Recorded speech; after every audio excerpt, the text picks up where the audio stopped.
Good day to you all. It's marvelous to introduce Ronen Palan, very accomplished, distinguished political economist, was at Sussex, Birmingham, now City University London, with books that are held in high regard, books such as Offshore Worlds, Tax Havens, and the latest book, Sabotage, and several others. The Sabotage has such a nice cover. And was managing editor of Review International Political Economy. We were together there for a while, Ronen.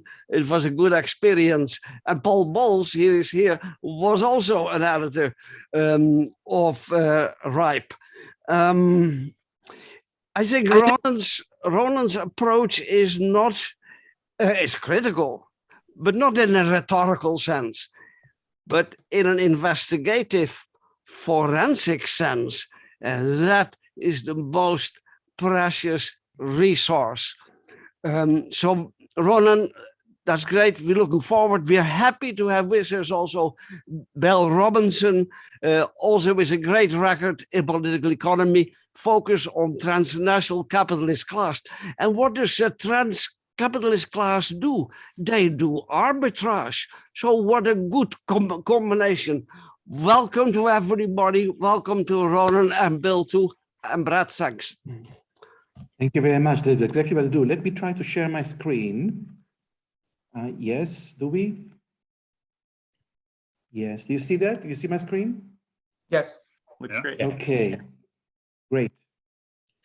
So I said my laptop is kind of slightly problematic these days, slowing down as the weather is getting cold.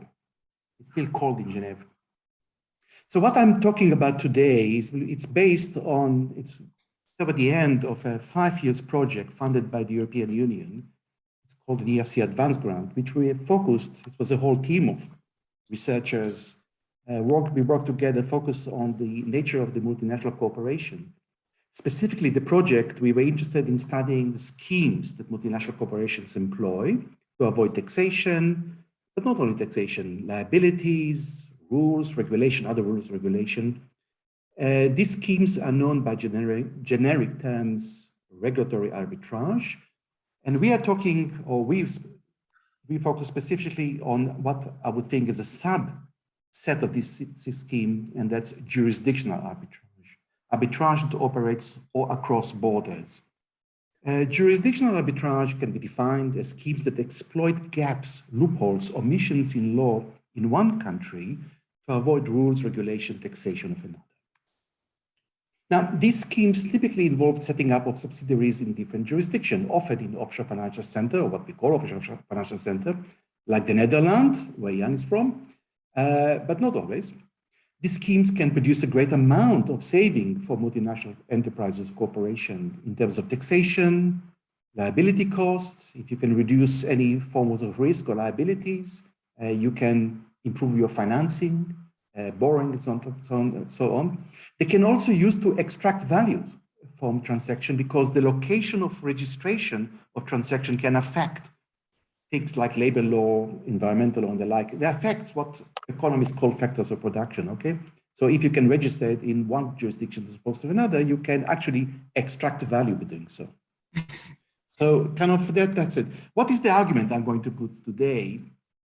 The monetary value of such scheme is such that they are used extensively, very extensively, as I'll try to show, by multinational enterprise today. And I said today, by that I mean probably in the last 30 years, perhaps 40 years. They are used to such an extent that they have altered the very nature of these multinational enterprises or corporation to the point that they have become, I think, they can be defined as arbitrage firms. And instead of succumbing to the constraining rule of the game society, as Douglas North called it, okay, modern multinationals, through these arbitraging schemes, basically rearrange themselves in such a way, forging for themselves a preferred institutional environment in which they operate. They actually create, they tunnel through different jurisdiction and create structures that shield them to some extent from regulatory regimes, rules, regulation, taxation, anything that they don't like. Okay, so now the ability to control, to choose your legal environment, legal, political, or institutional environment is a form of power. Okay, traditionally we thought that capital, multinational or firms are doing so by buying off politicians, and of course that takes place. But this is a form of power that works differently. It works differently from what we call Weberian or relational power. It's not an ability of an A or somebody to force B to do something B doesn't want to do. It's different from the theories of power of agenda control. It's very different from structural power. We can talk about it later. It's a distinctive form of institutional power. I call it arbitrage power. It's pervasive, but surprisingly not well understood. And it's very much linked to something that a lot of people noticed, but don't, I think, explain well. And that's the rise to power of lawyers and accountants in the modern world, okay? The kind of this particular vocation and techniques are very much the core of modern power. We know that, a lot of people are writing about it, but I don't think they explain very well how they came to power and what is the source of their power. It's arbitrage power, and I come back to it toward the end. Now, the project has an empirical core, which consisted of a new technique of mapping corporate organization called equity mapping. We basically develop an algorithm. When I say we, it's definitely not me, because I'm barely able, as my friends know, to operate a laptop. It's a teamwork, and I work with that data scientists, and we developed an algorithm that basically capture information that I'll show in a moment, and we can allow us to visualize, I think for the first time, not the first time, there have a few other attempts, but not such attempts, that achieve such a degree of granularity as us, to basically view what is a multinational enterprise and how they change. And then we use this map in conjunction with the work of lawyers. We work with lawyers, accountants, those who were prepared to talk to us, to try to understand what these maps are about. We did also some studies. We did a study of Amazon for the European left, parliamentary left in the European Parliament. And then we did a study of energy trading companies for the OECD, which had quite an impact of these companies. It's a big industry. And they had now, as a result of our study, they are required now to change their reporting practices. Now, in this presentation, I'll really focus more on the empirical work, okay, that we have done, and I leave some of the conceptual reframing that came out of the project, which come out of these kind of things come out at the end of the project. I'll discuss it toward the end of this presentation, but perhaps not in the same details as I'm discussing the empirical work, which I hope is interesting. Okay. Now, what is this? The project is called the Colloquium project. What is this project about? Most of the work on ownership structures, including studies of beneficial ownership or ultimate beneficial ownership of corporation, have tended to focus on the complex, sometimes very complex, equity ownership of firms. Okay, these organizations and who owns them, who is the ultimate beneficial owner. And firms are understood as kind of singular corporate entity. They are not. Most modern firms, particularly multinational enterprise, are structured as a network of independent legal persons or corporations using a variety of available legal entities, such as private and public corporations, partnership, etc., trusts, anything, to structure themselves. And I'll show you in a moment, or I'll show you in a moment how they're doing so. And that means actually that ownership takes place not only of the ultimate holding company, but actually ownership of many of these companies takes place within these companies. So because subsidiaries are any entities that are owned 50% above. So you can own, if you own more than 50%, it's a subsidiary of your company, but then somebody else owns 40 or 30%. So ownership is much more complex than we tend to think. But most of the work focused on the kind of ultimate ownership, the ownership of the shares of the ultimate legal owner or beneficial owner, which is, it gives you some picture of what's going on, but not all. Now, we draw on the Orbis database. We develop a technique of mapping, as I call, which is this visual representation, just to show you what it means. I'll go through some maps quickly, string maps, and then I'll explain a bit what they are, but then I'll go more detail, what do we see there, okay?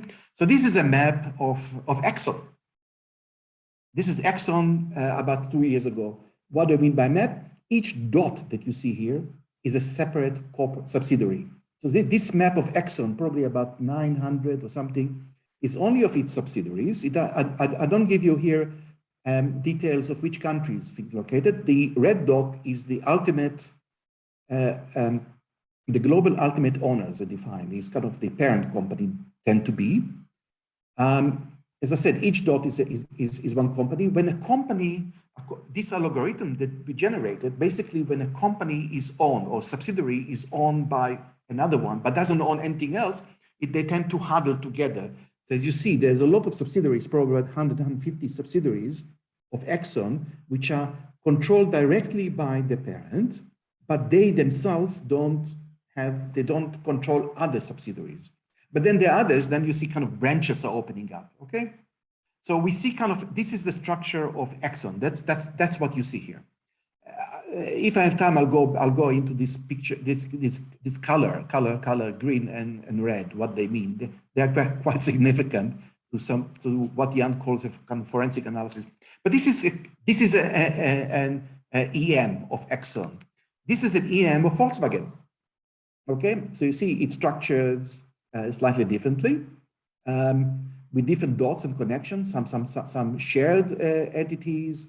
It's clustering of some entities. Some of the clusters reflect something we know, Volkswagen, Audi, and so on and so forth, some not, okay? But we see this picture. Another one is Wells Fargo. Wells Fargo, that's the organization of Wells Fargo, with this kind of, not the red dot, but the kind of purple that you see reflects something specifically that we see a lot in finance, and that's what we call splitter, i.e. subsidiaries that own by the same company through different ownership, okay, split ownership. And we see some of the split, some of the triple, and so on and so forth. So these are the map, okay? We have that map, now we have a picture, but we have actually a historical map in a sense that we can see how we can link to this map to various accounting reporting that these companies, each dot here will have to file a report, and we can kind of, our algorithm catch the information, the data and the financial data, and we can see where money is located in the different corporate structure, where it moves around and so on and so forth. And this is kind of the work that we have done, okay? How to understand this map, this kind of three maps? Well, how do we start an arbitrage, what we call arbitrage part? The starting point is to understand that, strictly speaking, multinational corporation, transnational corporation, multinational enterprise, whatever name we use, they do not exist. That's a funny one, but they do not exist. What do I mean by that? Or strictly, they don't exist.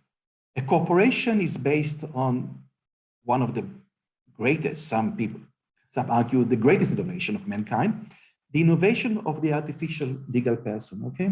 The state is an artificial legal person. Actually, individuals are in fact as well artificial legal person, but let's leave it aside. It's a great innovation. An artificial legal person is an incorporate body that is able to act as if they were a real person for legal purposes. The source of origin of this innovation is debated. There are clearly precedents in Roman law. The Catholic Church, the Roman Church, was in it, but it's evolved over time. But essentially, a corporation is a legal entity which acts as a person, as a real person, in a sense. Now, at the end of the 19th century, the US Supreme Court extended the protection under its constitution to those artificial legal persons. Not all the amendments of the Constitution, but some. So in a sense, it's a person. But a person that doesn't die, or very difficult to die, to kill. So a corporation, basically, the definition of corporation or company in English law, or société in French, is a legal entity entitled to operate in the legal system, in particular to own assets, to enter into contracts and incur liabilities. A corporation cannot be multinational. it can only be licensed in one corporate, in one sovereign authority. So the term multinational corporation or anything else that we use is an oxymoron. When we talk about Apple or Google or Microsoft, whatever, they cannot transact in market. There's no entity like this. There's no legal entity that can transact in market.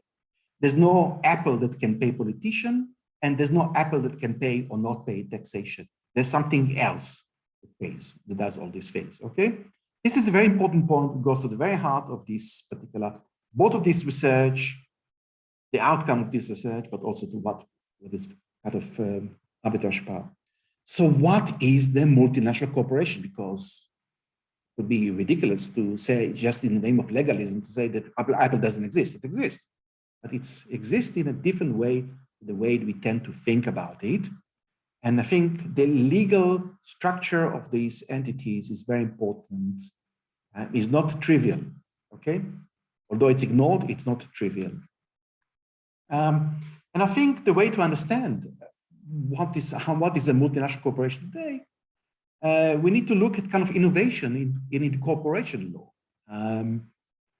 The concept of the legal person, corporate legal person, evolved over time. So there were important innovations that I think we all know about. The limited liability company, for example, the joint stock company.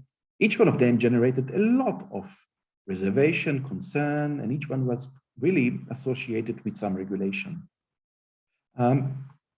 When firms began to spill, I mean, there's an argument between kind of the literature on multinational corporation, whether kind of the old multinationals, say the East India Company, can be considered a multinational corporation. They are not. Okay, it might.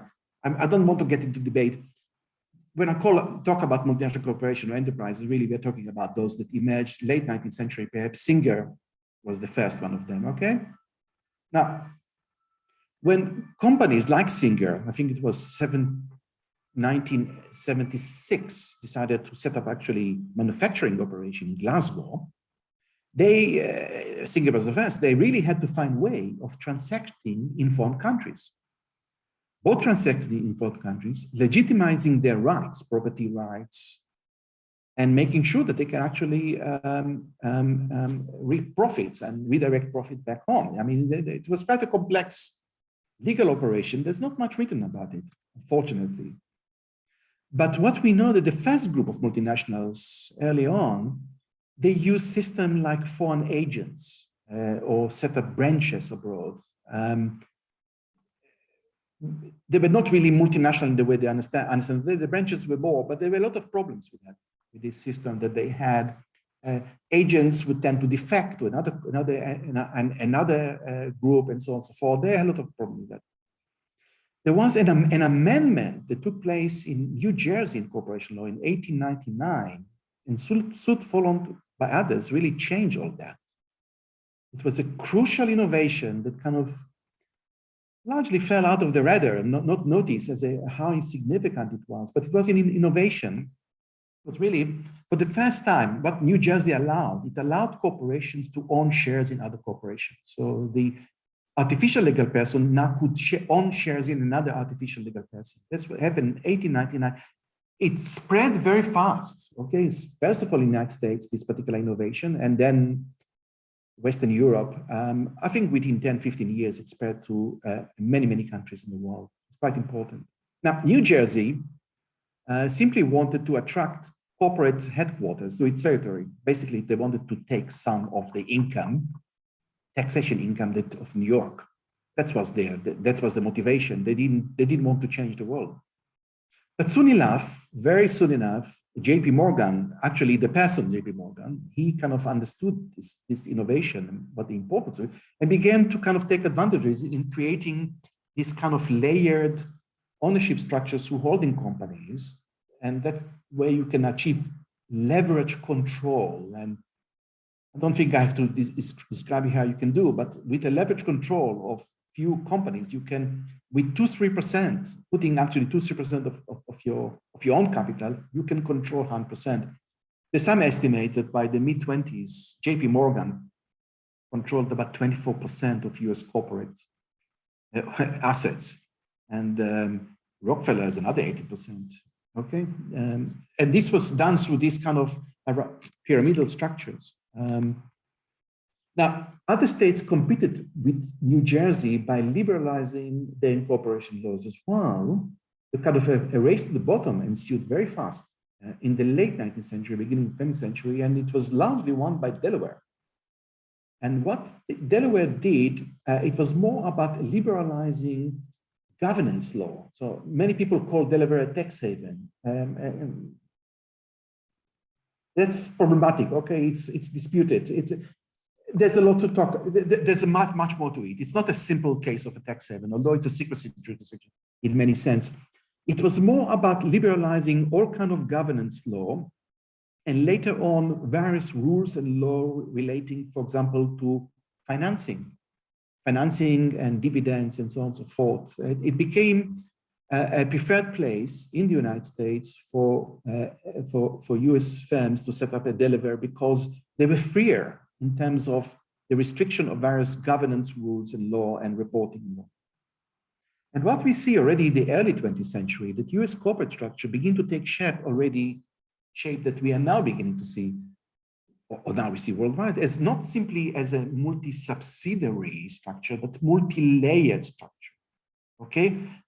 Where there's an ultimate owner or parent company or parent holding company tend to be, with intermediary subsidiaries, which have tended to exploit divergence in governance and other rules in the United States, and end-of-chain subsidiaries. So kind of this particular structure began to emerge already early 20th century in the United States, and structure that wasn't discussed in great detail.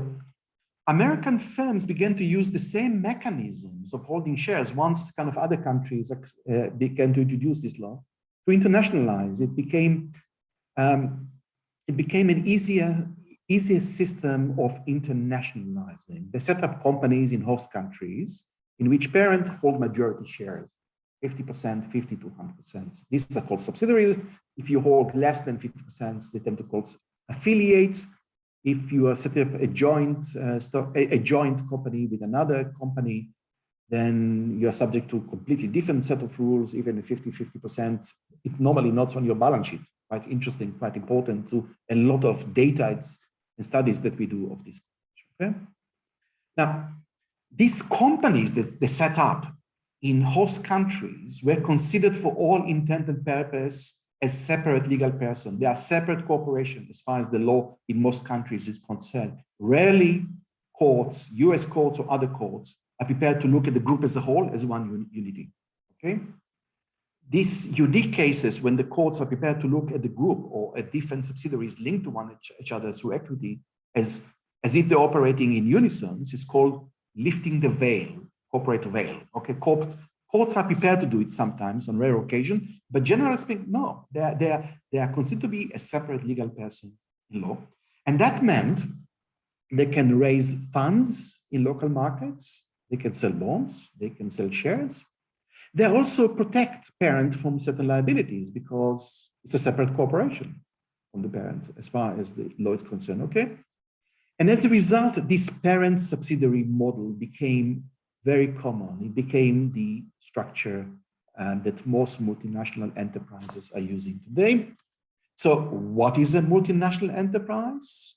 Let me quote a legal expert called Yitzhak Hadari.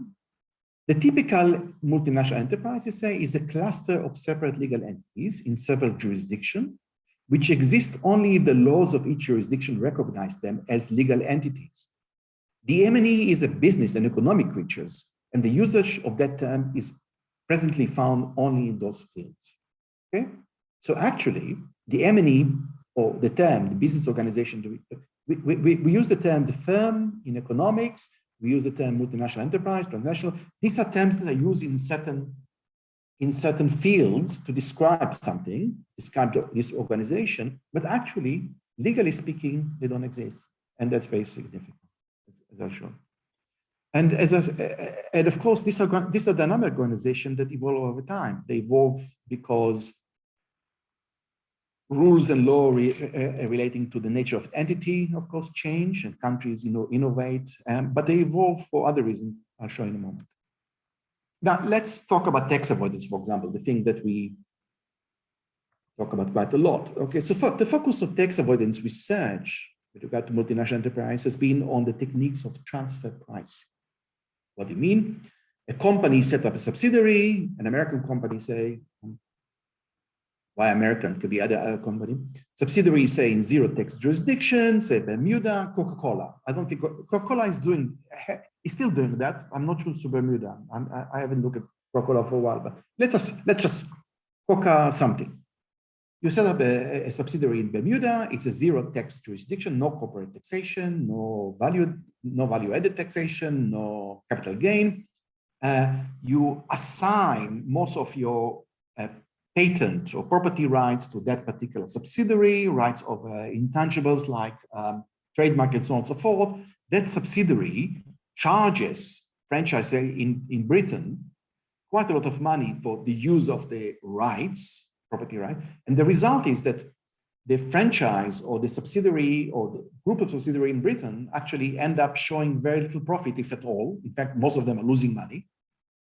And there's a lot of money in Bermuda. That's a transfer pricing. Yeah, okay. The thing is, and that's the way we think about tax avoidance. That's the way I think regulators tend to think about it until recently.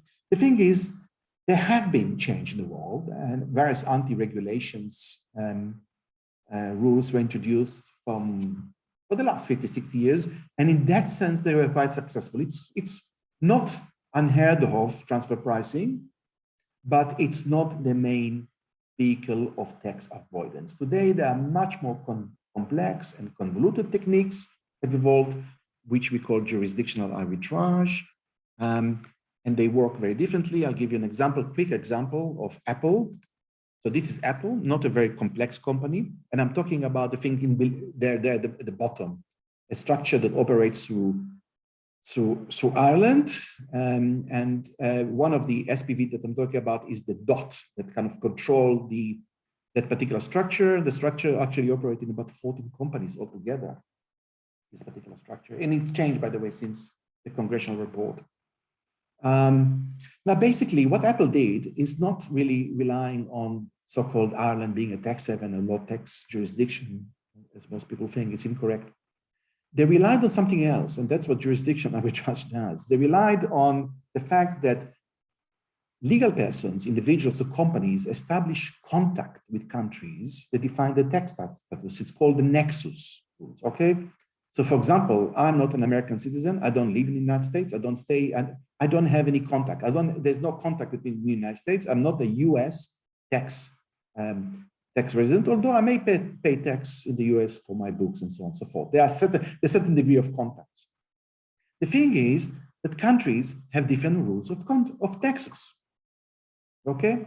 And the US and Ireland have different nexus rules.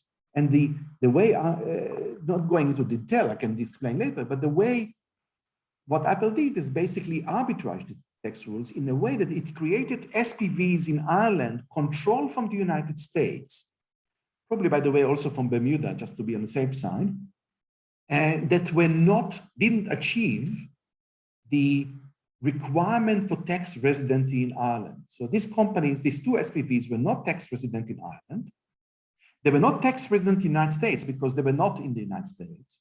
And they end up being tax resident nowhere. And if you're a tax resident nowhere, you cannot pay tax, okay? It was as simple as that, okay? Apple diverted about a third or quarter of all its revenues to these two special purpose vehicles, and huge amount of money accumulated there, but they were not taxed because they are not tax resident anywhere, okay? How then Apple paid dividends to its shareholders? It borrowed in the United States, America. It used the money that accumulated in these companies in Ireland as collateral to borrow in the United States to pay dividend. And of course, the interest payments on those borrowing in the United States was tax deductible in the United States. So that was another trick. So we have kind of this kind of arbitrage, but this is just one form of arbitrage. There are many, many techniques of arbitrage. And they are much more sophisticated than the techniques that we are familiar with or were familiar with called transfer pricing. Now, our approach was to identify basically what we call CPLs, kind of corporate patents and linkages, we call them. What Apple did, what other people, you may have heard about double Irish, Dutch sandwich, various schemes. They are all kind of schemes that can be, they typically consist of 2 or more entities in 2 or more jurisdictions, okay, with a particular kind of choreographed transaction between them. But these schemes can be transferable. They can be used elsewhere. And one of the jobs that we did in this map, these maps that I showed you above, we try to identify, to isolate whether any of these schemes that we are familiar with or other schemes exist in which corporate structure, okay? So that's the way we use the maps, to identify structures that can be used for such purposes. And we came to the conclusion there's kind of a more generic form of structure that is used particularly for tax, but other purposes as well. And like everything else, there's a bit of history, and like most things, it evolved in the United States. In the United States, something called, or tax law called blockers or stoppers emerged, okay? They came with the idea of the blockers or stoppers were really embedded in corporate structure. These were, what tax lawyers took is that there's a particular type of entity in the United States, a charitable entity that firms can actually own, which paid no taxation or limited taxation, depends how they're organized. So you place the entity, the charitable entity that you set up, either at the top of the chain or as intermediary, and divert funds to this entity and pay tax. It's a charitable corporation, okay? And so you do, that's kind of one scheme developed in the United States. As far as, so when I talk about intermediaries, just to kind of give you a visual of how a chain works. So you see an entity, say A is the ultimate owner. It can own a series of entities. Each one of them is essentially an intermediary or conduit. Each one owns something else, wants something else. And eventually there's also ownership split into 2, because the splitters, I'll come back to it in a moment, what splitters might do. They also do some interesting job. This is actually a real splitter. It's a real story. It's from corporate structure that we know. Now, coming back to the blockers and stoppers, offshore financial centers, typically with zero tax, corporate tax, like Cayman Island, developed in the 60s, or Bermuda and other, can serve, as far as American companies, as kind of international blockers. So the same idea could be transferable by using this particular corporate structure, okay? So American companies began to divert investment through these centers and use them effectively as a kind of blockers. It's what they use internally, domestically, as blockers, but this became blockers. That's the role that the Cayman Islands of this world played. And structurally, they were located kind of as intermediating on these entities, okay?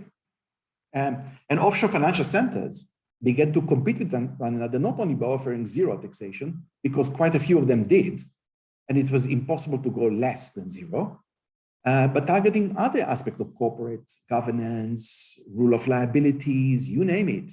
So there's kind of a wide variety of competition. Taxation is only, it's important, but it's part of it. And these blockers can take advantage of all that, okay? Now, the result of this is kind of new centers emerged as treasury hubs, particularly say in the Netherlands or Ireland. They become a whole centers, a whole structures emerge, like what we see in Apple, that serves what corporation called treasury hubs. They're serving financial, regulatory, compliance centers, and they're typically located as intermediary hubs. So this kind of structure emerge of multinational enterprises, okay? You've got the parent is invest, say, in the UK as a regional parent, and then there are sub-parents and blah, blah, blah. You've got this structure begin to emerge, okay? Now, intermediaries located as jurisdiction, we call offshore financial centers, but not only offshore, can arbitrage rules of taxation in the country, okay? But normally we have a problem. Normally we cannot see accounting data from those entities. So for example, in the case of Ireland, until recently, Ireland, we knew about entities. You could see on the Orbis database that the entity exists, who it's on, who owned by it, but there was no data, no financial data about the revenues to the entity, how much tax it pays, and so on and so forth. So there's kind of a black spots in the whole picture of the world corporation. And of course, Cayman Island, you don't have corporate taxation. You don't have to file in reports, although some companies do for various reasons. But we have a lot of empty spaces, black holes in this data. But we know that this particular structure can be used for tax avoidance. So what we did, we conducted a study of kind of the 100 largest non-financial companies in the world. And we looked not at what's going on, we look at this structure, but we were not interested in the amount of money in this structure, in the companies itself, in the offshore financial center, because we don't have access to that. We looked at who they control, what portion of the corporate, of the group's income they control, okay? If they control a large portion, there's a suspicion that they are used for tax avoidance, okay? This study was published in a journal called JIB, Journal of International Business Policy. Somebody wants to see, there's a data there and so on and so forth about that. Ronen, a quick note, about 10 minutes to go. Okay. Sure. Well, yes. Okay. So what are splitters? Just quickly, I also mentioned the split ownership. Splitters can use to arbitrage national ownerships rules. So some countries don't allow foreigners to own more than 25%. You create a splitter, each one of them 12%, and you own more if you want. They can be sure that subsidiaries presented not as subsidiaries, which are subject to one set of rules of reporting and accounting, but as affiliates, which subject to something else. You can arbitrage that. They can be used to emulate the role of passive investor. And because I don't have much time, maybe I will not go into that. But essentially, passive investor, like any one of us, if you buy shares in Coca-Cola, you are not responsible for Coca-Cola's business, what they do if they are defrauding somebody. So by creating an entity that essentially can play the role of passive investor, you create this, you avoid liability. Now, what does it mean? Let's kind of go broadly to take this empirical observation into kind of a broader generalization, a theoretical kind of presentation, okay?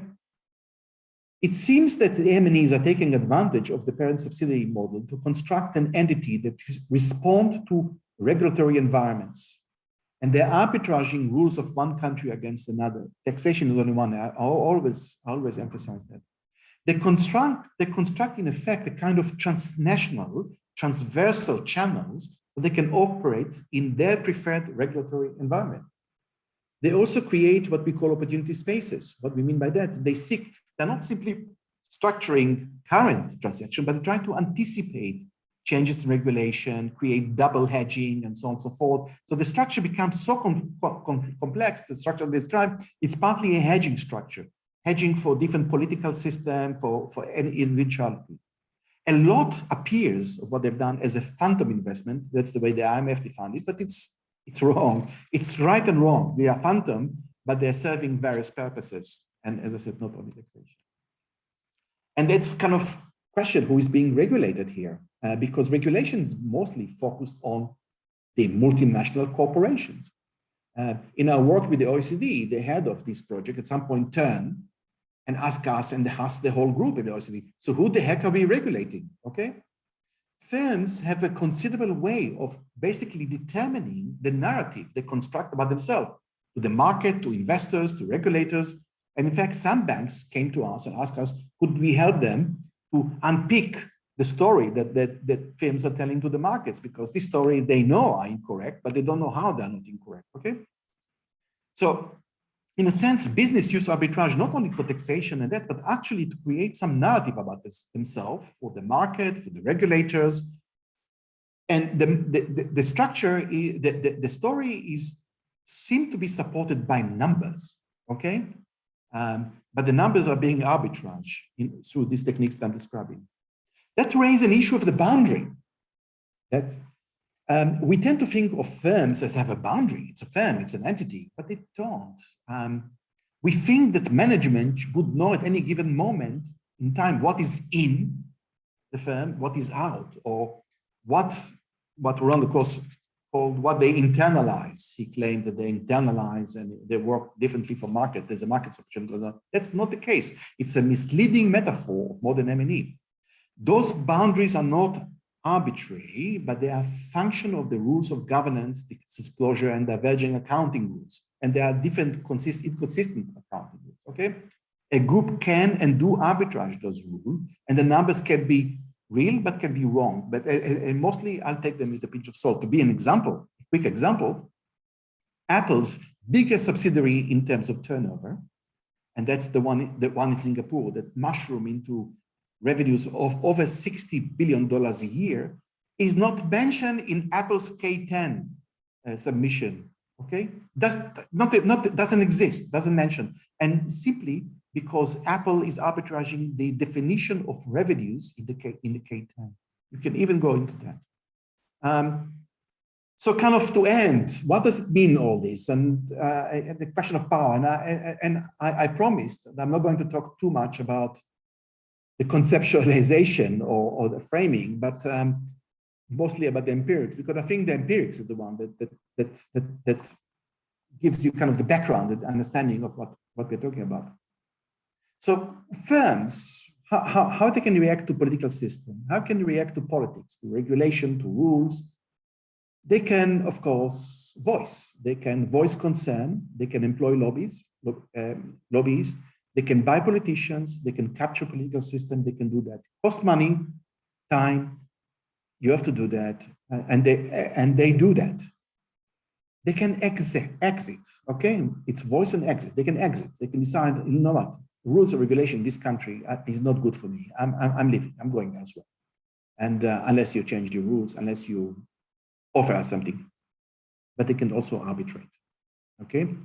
They can set up a sequence of holding companies or different intermediate companies that are located in different countries, and by that, avoid the regulation. Now, arbitraging is basically the easiest way of going about it. It costs much less than lobbyists. It has much less PR danger. It's easier. It's done all the time. I mean, all the time you have to design your company anyway. And so, but it's a form of power, arbitrage power. Okay, I think my time is up. I've got something about some tech firms, how they operate, but I think I'll leave it at that. No, Jan, let's leave it at that and stop sharing. Yes, great, Ronen. Thanks very much. It's a labyrinth. Please, Bill, would you guide us a bit through this labyrinth also? Bill, over to you, about 10 minutes, and then open to the floor. Please, Bill. Sound. Yes, indeed, Zoom. So let me start by saying, Ronen, this is a fascinating analysis, and it's really cutting edge. I want to show you. I took so many notes because this so overlaps with what I've been researching and writing about. This is one of 3 pages here. So I'm going to try. So I think what I'm going to try and do is break this down into 7 quick points, maybe 1 minute each point, and maybe finish even less than 10 minutes. But Ronen, this is cutting edge. My comments here are going to be sweeping and generalizing observations rather than pinpointing specific points that you made. And I think, you know, the larger context here that we want to think about is that there are triple processes which define the global economy over the last few decades, and especially in much more recent years, and that's globalization, digitalization, and financialization. And for me, perhaps financialization is the most complex here. And for me, also, transnational finance capital is the hegemonic fraction of capital worldwide. And you'll see why this is important in relation to your presentation. But I want to say that financialization is so complex, changing so rapidly, that for me, it's uncharted territory. There's massive studies now on financialization, but there's still more going on that we haven't even been able to grasp. So that for me is the macro framework, right, for what you are presenting. That's the first of these 7 points. So the second is that I think following up on that, we have in this global financial system, we have a situation where, at least for me in my analysis, transnational finance capital moves digitally throughout the global economy in new ways which we can't, again, fully grasp, and in a way which is seamless. And it's a way which may confuse us if we focus on the surface movements and surface appearance and not think more deeply about how finance becomes, at least in part, decoupled from production and from other accumulation sequences and moves about, right? And cuts across organizations and institutions and countries. So that's the second point. Again, I'm just throwing this out as very broad discussion points. And it would be really interesting for, for you. I know you just gave a 40-minute presentation, and again, fascinating, but at your larger work, if this is moving towards a book, to go into these larger issues that frame the concrete study. So that's the second. The third of these 3 points I want to state is that this is something is not new here, and it's an old theme now. And it's the structural power of transnational capital over the direct power of states, and not just over states, but out of working and popular classes that operate at the nation state level. Now, you haven't said that that's not relevant. Of course it is. That's goes to the core of something you're saying here. But you added something, which here's my only one critique, because the rest are just observations. You added that this is different, what you're talking about, than structural power. And I think that's a mistake. I don't think you can say that the lawyers and the technocrats that set up this arbitrage networks are separate from the structural power. They're the agents of that structural power. So we're simply moving through different levels, the structural level to the institutional level, right? So that's the third of these points. Now, the fourth is the biggest point. I hope I'm doing okay on time. I'm trying to make each point here 1 minute. But now this is bigger. And this is, I just finished a tiny little manuscript, which so intersects with what you're doing, but from a different perspective, not a perspective which negates what you're saying at all, but complements it. So here's the thing. Let me try and say this right. That I specifically, in this tiny little study I just completed, looked at Apple. And so here's the thing with Apple, that because you're referring to Apple as a US corporation, you didn't use that language.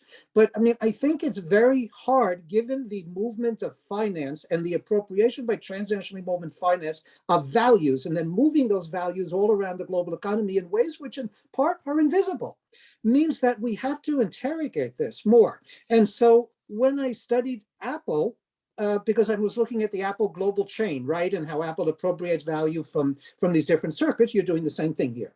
But here's the thing. The individuals that own Apple, Tim Cook and the other two, I forgot who they are, have less than 1% of the ownership of Apple. Whereas the investment management firms, with the three leading ones, BlackRock, Berkshire Hathaway, and Vanguard Group, have over 20% of Apple. But then when you interrogate these three firms and other investment management firms, and why is this important? Because investment management firms are really the embodiment of transnationally mobile, globalized finance in ways we don't even fully understand. And they own, just these three own 20% of Apple. But then when you interrogate who's invested and what capitals are bound up in these global investment management firms, they're from just about every country in the world and every investment group. And in turn, there's one Chinese state company that has 3.5% of BlackRock, and another Chinese private company. So it's all this tangle of transnational finance capital, but specifically the finance side I want to focus on, because finance is footloose. And also, again, I reiterate, we don't fully understand it. So you mentioned no boundaries. I could not agree more. Right on that. But here I want to say that it becomes almost impossible to determine ultimate ownership relations, and we need to deepen the analysis there. And you said in that, so the transnational corporations, given that they're so interwoven with and ultimately subordinate to the global circuits of finance, right? That the boundaries of the multinational or the transnational corporation, they're too porous for really, for us to discuss them and leave it at that in the way that you're doing here. I know that, and I know we have to do this methodologically, but you identified non-financial companies. And that's true, there are non-financial companies, but they are so intertwined and mixed up with these global financial circuits that it's hard really to even say a non-financial company outside of the methodological, right, reason that we need to say so. So that was 4. I got 5, 6, 7. That was the big one. So 5, really quickly. You might want to think that when you say the MNC is not an MNC because it's licensed in only one country. I know that's true. I understand what you're saying. But at the same time, we want to be careful and not fall into the formalism. At the formal level, it's not a multinational because it's licensed in only one country. But we want to not confuse that formal relationship with underlying transnational capital relations or transnational class relations, right? There's the organizational or legal structure, and there's the actual underlying intra-class relations, right? And so they're different things. That's the 5th point there. So I have 2 more.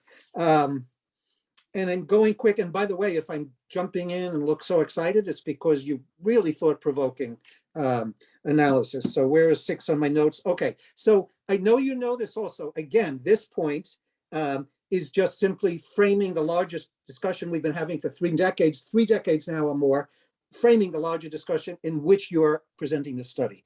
So we've been analyzing, and we all know it, that states compete to attract transnationally mobile capital. You mentioned initially at the nation state level, New Jersey versus Delaware. And as we move to a later stage of world capitalism, it's now at the, at the global level. But what this raises then is issues of bringing the capitalist state into your analysis, right? To deepen and expand the larger context of the analysis. And in this context, the capitalist state has this, contradictory functions. It needs to attract transnationally mobile capital, so it needs to, offer no taxes and everything you pointed out. And it also needs to achieve legitimacy in its particular home country. So, so these arbitraging rules are pit one country in against another, and you correctly identified that.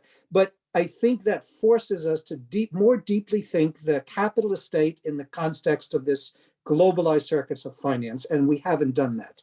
And that's 6, so then I should conclude with this. The 7th, and again, these are just discussion points, right, based on your presentation. The 7th is, and it'll be interesting for you to respond to this. So you know that the G20 approved this $15 minimum tax, and some people point rightly that it can't be enforced and it's almost a joke.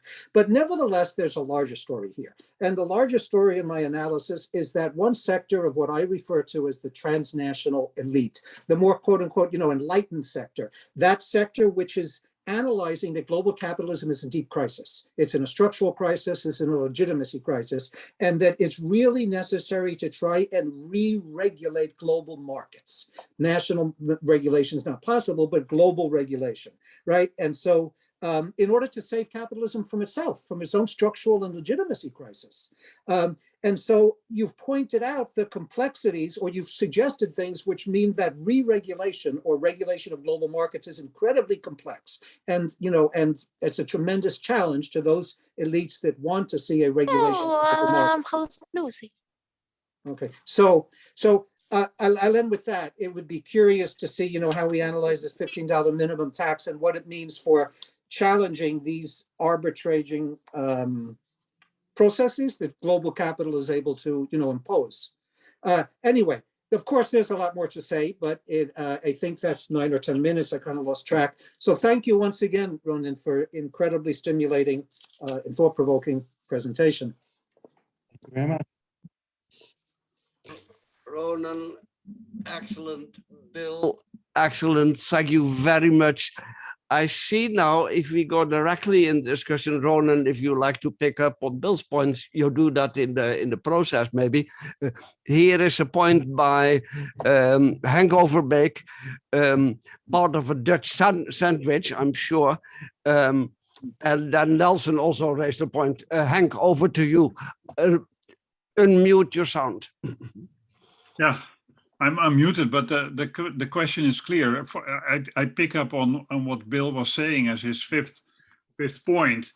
and as pointing out that the difference between the formal analysis and the analysis of the real or the material manifestations.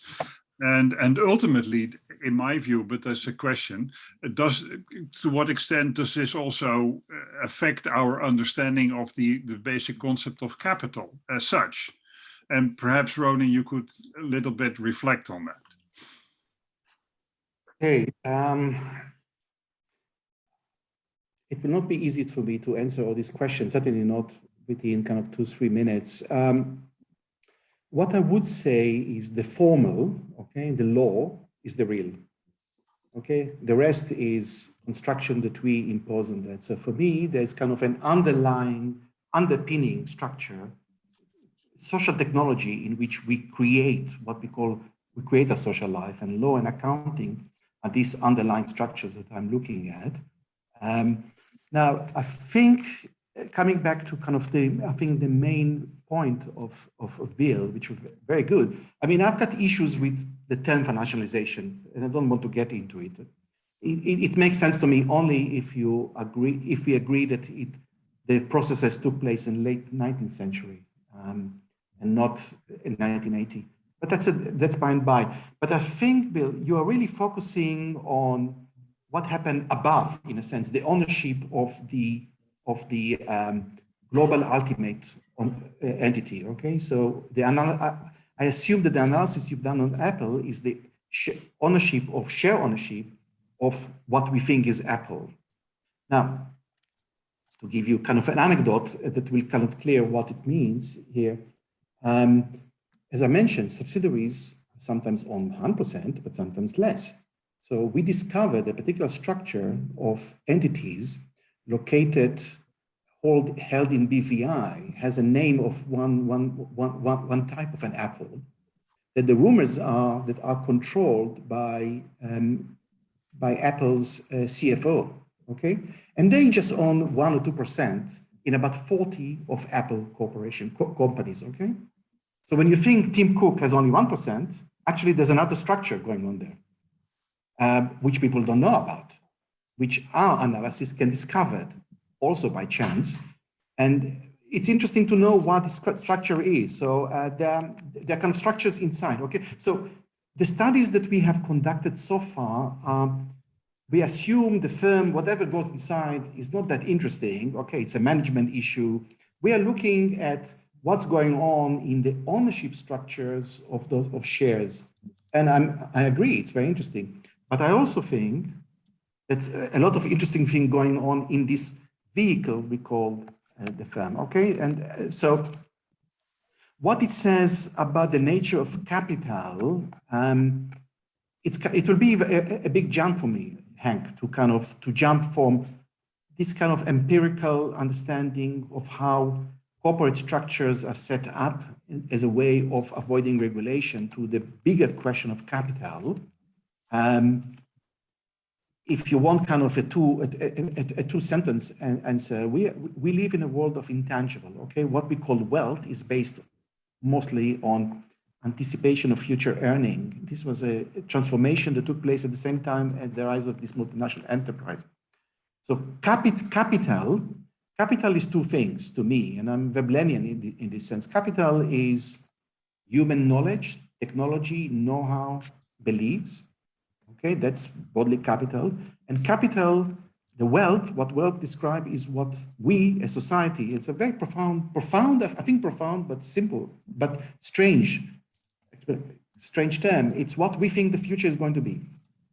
That's what capital is. It has almost little to do with what other people think is capital. But and I think coming back to what Bill was saying, the structures that I'm describing have an effect, okay? These structures are being used as a way of, in a sense, cornering, not capital, but cornering the fruits of capital. So we have human knowledge, we have technology, we can produce, we have a lot of, patent. You can, depends is who gets share of that. And these structures are making sure that the share of the fruits of capital are going to a very small number of people, a relatively small number of people, yes. I don't know if this answer is satisfying anybody here, but that's my answer. Ronen, this is very exciting.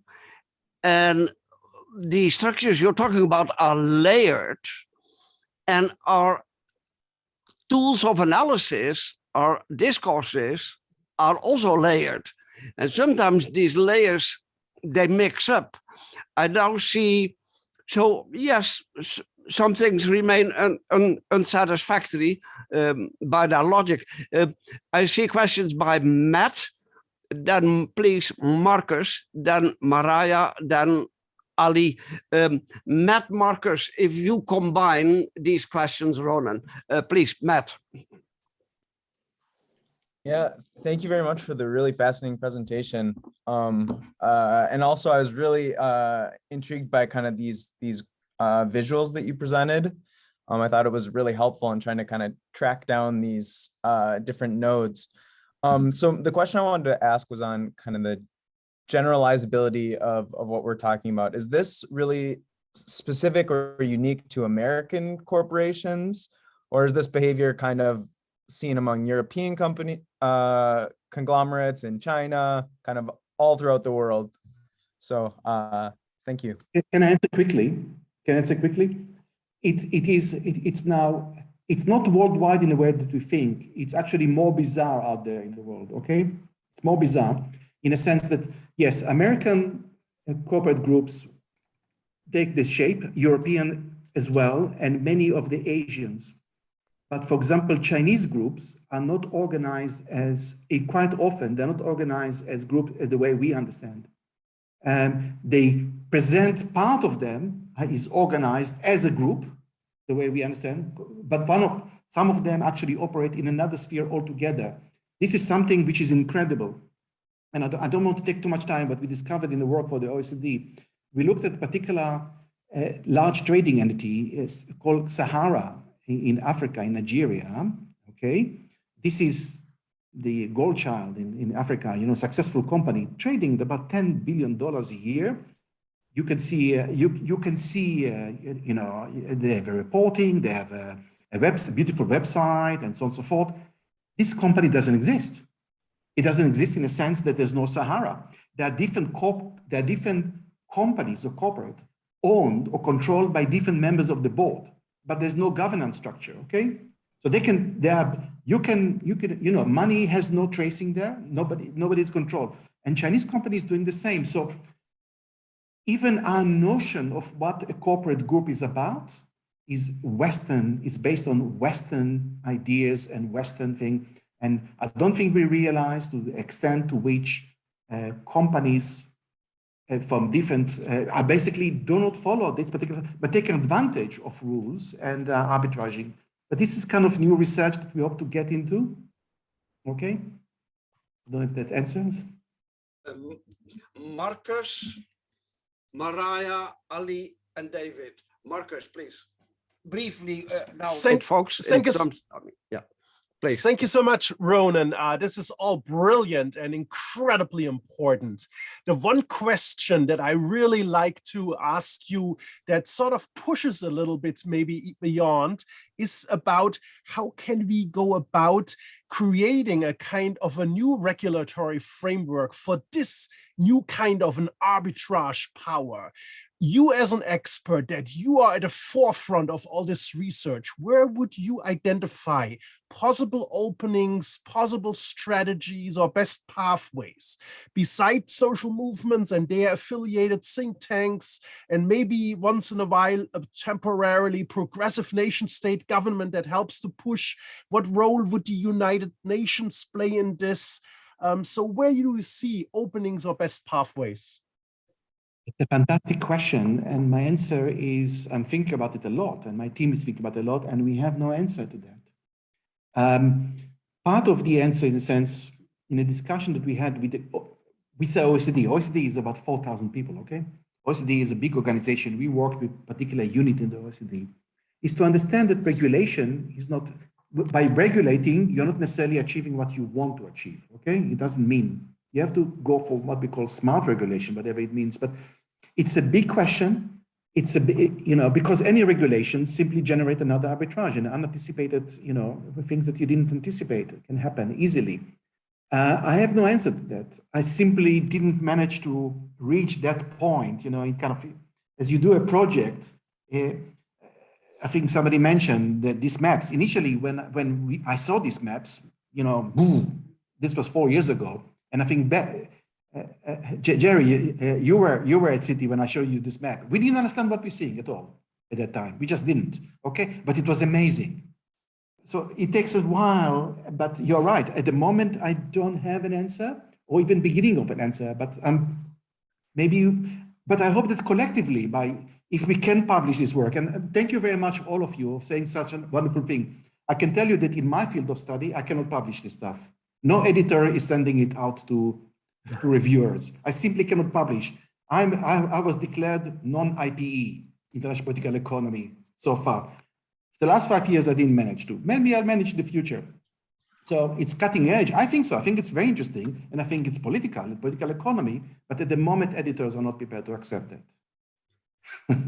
But if they would, and we have a discussion, and we'll have a discussion about it, then collectively, we might be able to begin to think, once we understand that and we see, we might be able to think together about ways of addressing this issue.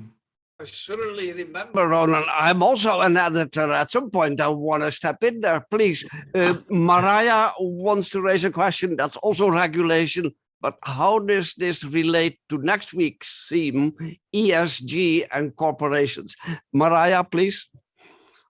Hi, I'm sorry I don't have my camera activated, but I wanted to thank you for the presentation. And I think the complex structures that you have shown that firms use to avoid social responsibilities are fascinating. And I would like to know, what is your perspective on ESG and what you think would be required for firms to behave more responsibly as ESG stands for?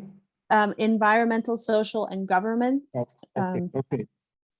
So, Mariah, we suspect that arbitraging structures are being used in the case of environmental laws and regulation. Okay, we suspect that. We suspect that a lot is going on there, but it's an area of investigation that we haven't started and the project is ended. There's no more money. But we suspect, so I have no answer, but I think it's a very important aspect. I try to interest some of my colleagues and friends who works on environment to look at it so we can work together, because not my area, but so far I didn't manage to pick their interest, unfortunately, but I think you're absolutely right. I think, I think my intuition is that you're absolutely right. These particular structures are used for those purposes as well. Certainly for shielding liability. So the polluter never get caught, or certainly never pay or never go to court. And the liability structure, I understand better how they operate. Thanks. Please, Ali, and then David. All right, hello. Very interesting findings. My question joins a little bit what Marcus said before about regulatory bodies. I'm wondering if, I come from a field of international relations, and my focus is not political economy, but I want to know if researchers in political economy are just as unconsidered as the ones in IR. In IR, there is frustration. Yeah, there is frustration among researchers when it comes to being heard by practitioners, diplomats, politicians. So when it comes to political economy, this research is very interesting. You've unearthed a number of invisible financial schemes, tactics and strategies for tax evasion. So, and I hear you just said that you find no editor in academia to publish this work. Did you think about maybe finding a publisher and publishing maybe in a more polemical style? Of course, the research is very well done, but maybe putting it outside of academia would be, maybe it would be easier to find an editor. And, the research is very striking and shocking. So I believe editors outside of academia would be willing to publish this sort of stuff, especially that it seems very well sourced. Yes, No, no, no. Look, I mean, we have some publication in some very reputable journals, but international political economy so far are not prepared to look to. They think of it as a business studies type or something. They think of it as economics or business or law or whatever. They don't accept. But that's a problem that many people on the screen here are facing, I'm sure. I'm not the only one, and we shouldn't lose hope because of that.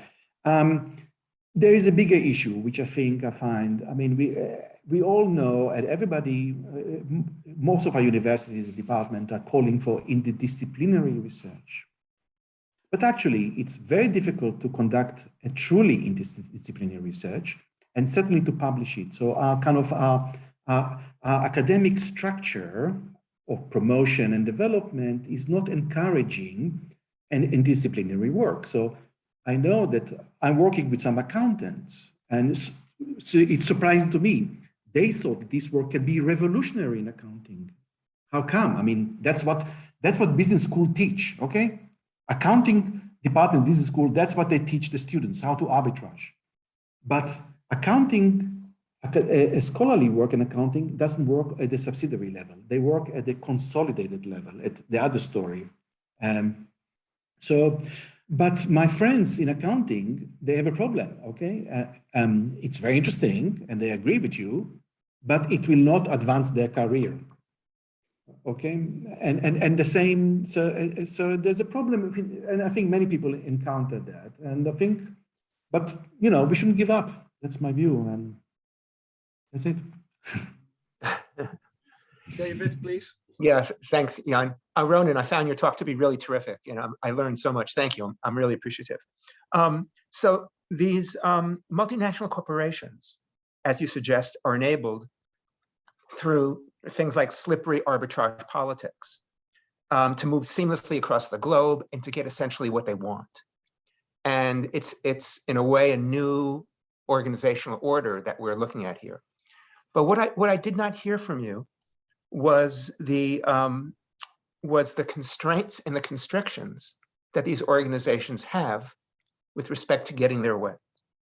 And I'm wondering about the struggles they have to execute, to implement this new reality that they so desire.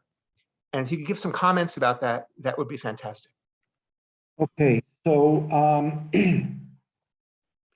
they do have constraints. The constraints come from various sources. Shareholders, okay? We tend to forget, we tend to forget things that the shareholders and they're all together, all in one.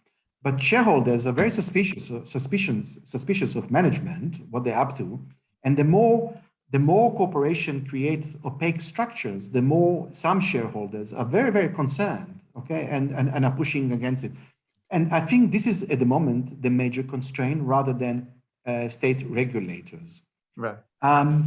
My sense at the moment that a sophisticated multinational enterprise, by which I mean not only the Apple of this world or Amazon, but actually also what used to be called born global, okay, companies which are set up already as global companies, eBay, PayPal, you name it. I see that they set up structures from the start. Before they make any penny, they already create a very complex arbitraging structure. And this was actually at the end of, I've got eBay there, at the end of, but I had some slides about how eBay operates. Where the reality, I think, for the modern sophisticated multinational enterprise is that paying taxation is now discretionary, okay? It's more complex than that because it's not a world of rules anymore. Because, for example, Amazon, we did quite a deep study of Amazon as far as you can find about Amazon.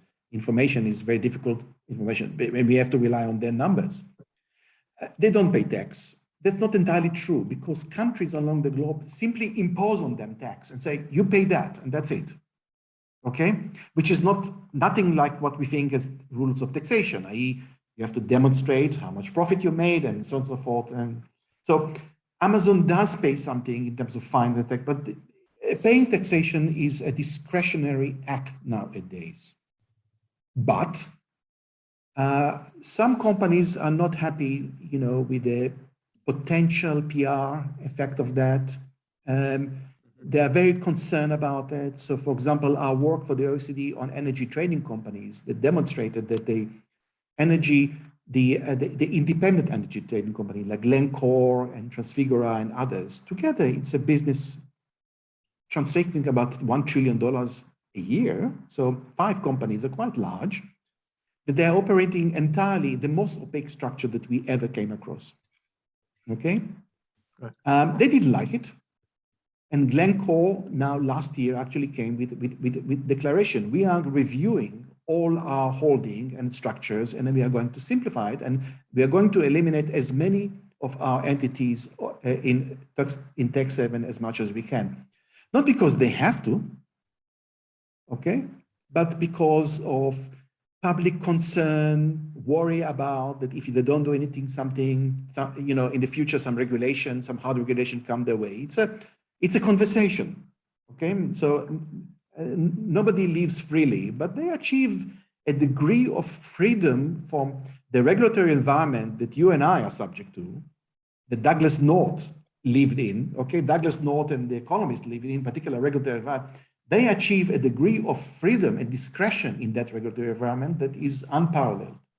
Yeah, I think you just briefly identified some of the openings through which resistance politics could be offered in response to Marcus's question. Hi, Marcus. Yeah.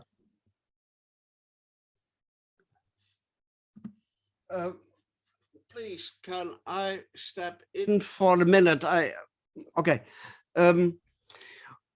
Ronen, one of our participants now is Taras Tembal from Ukraine. We have a Russia, Ukraine, NATO situation, part of which may fall into the category of geopolitical crime.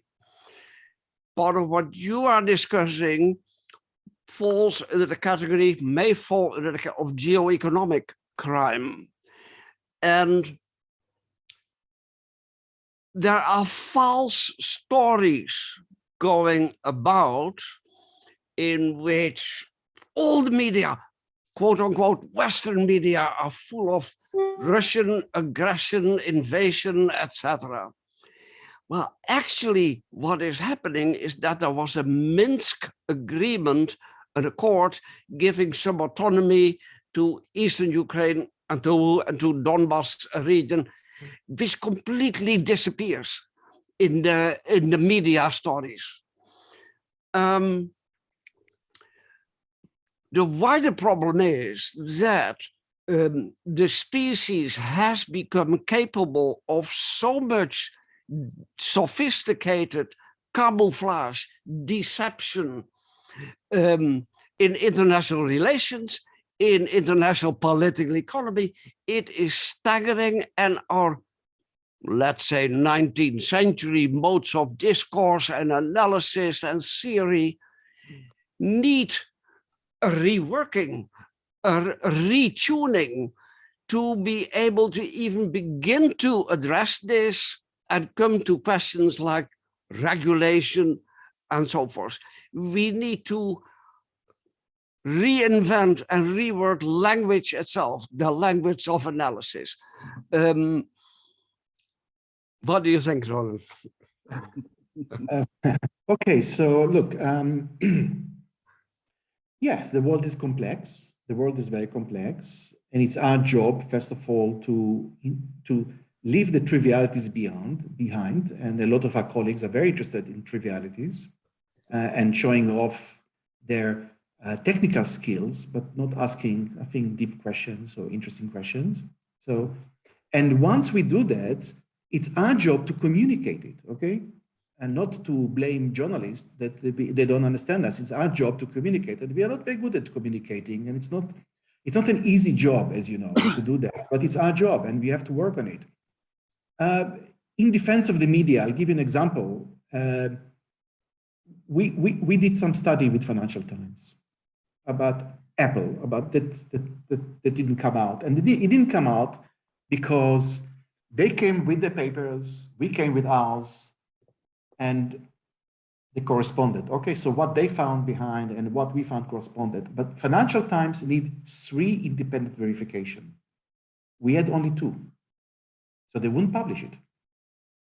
Okay, so actually, chapeau to Financial Times. They are serious. I think they're the only one that are that serious. But media consists of different levels, and you're right. I mean, they are competing discourse, narrative, ideologies, fake news, and so on and so forth, and kind of to jump into that kind of very, very intense and thick. It's very hard to make your voice. But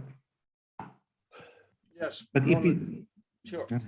Please, I saw remarks from Paul and from Kim. Please, Paul. Yes, so thanks so much for your talk. Just one quick point. So after the global financial crisis, there was a lot of talk about industry and finance being, quote, renationalized, unquote, and that the sort of the mystique and the veil of the multinational, many of these corporations were actually revealed to be quite national in orientation in order to access bailout funds. And so I'm just wondering, is that, would you consider that to have been a valid point to have made, or is it just an example of bailout arbitrage? I think a little bit. So the financial crisis is very interesting for us, and really we would like to, the kind of mappings that I showed there, the pictures, these are statics, okay, but they are dynamics. We can tell year by year. Unfortunately, the data is very expensive, and we don't have history. We always want to understand what happened in the financial crisis. Okay, what are the effects, for example, on banking and so on and so forth. But the data doesn't go as far. So I can speculate. Okay, I don't have the data. Once we understand we don't have history, we create our own history. We simply download. So we have a 5 years now history to tell, but so I can speculate. Okay, and for what I've seen, I haven't seen any evidence of that, of kind of the national, to put it kind of in a broader terms. I'm sure you're aware of that particular literature called Varieties of Capitalism, okay? And they are right and wrong. They are right in the sense that they emphasize and they show that the corporate world is shaped by its institutional and political environment. But they are wrong in that they focus on the firm. The unit of adaptation and change was wrong. They simply accepted what economists think is going on. There's a unitary firm, whereas the adaptation takes place at the level of the subsidiary. Okay? I don't know if that answers. So yes, but the group, all this group that, in a sense, that strictly speaking don't exist, they exist. They have we call them brochure firms. Okay? There's a brochure for Apple. They'll tell you what they do, what it is. But if you look carefully at the brochure, you also see there's a kind of, they also call themselves a group, and which is controlled by a company located in Copernico. Okay? Kim, Mariah, and Brett. Okay. Thank you, Rowan. It's brilliant, like everybody's saying. But also, Bill, I was very impressed with you pulling out those 7 points and stuff. And I like what you did. I'm speaking to Bill now as far as pulling it out to a larger scheme. And I want to, but something that was not mentioned, and it's not generally mentioned when we talk about globalization, is the military has to be willing to back this up. You have to have nation states that use their military. And so as this gets revealed, what impact could this have on people and their willingness to send or let their children go into the military to serve as basically the protectors of these operations?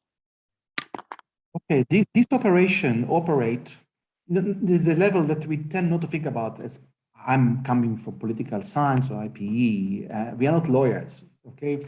But there's a structure underpinning any form of order. There's a structure of law, i.e. rules and regulations, rules of transaction, rules of entity, and so on and so forth, which are national, they are sovereign based, Okay, and any of our world order is basically what we call global markets. There's no global market. Markets that economists talk about as if it's kind of a smooth space with no boundaries.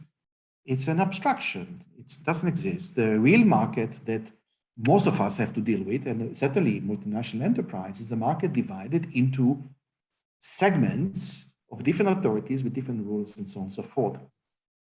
But these segments, somebody is maintaining this rule. Okay, the somebody is, we used to call it American hegemony. It didn't start with American hegemony, but as United States played a very important role in saying, this is the rule. This is what we call multilateral order. This is what should be. And coming back to the discourse about the dispute between Russia and Ukraine or whatever, it's about we have to maintain sovereignty, the right of countries, and so on and so forth.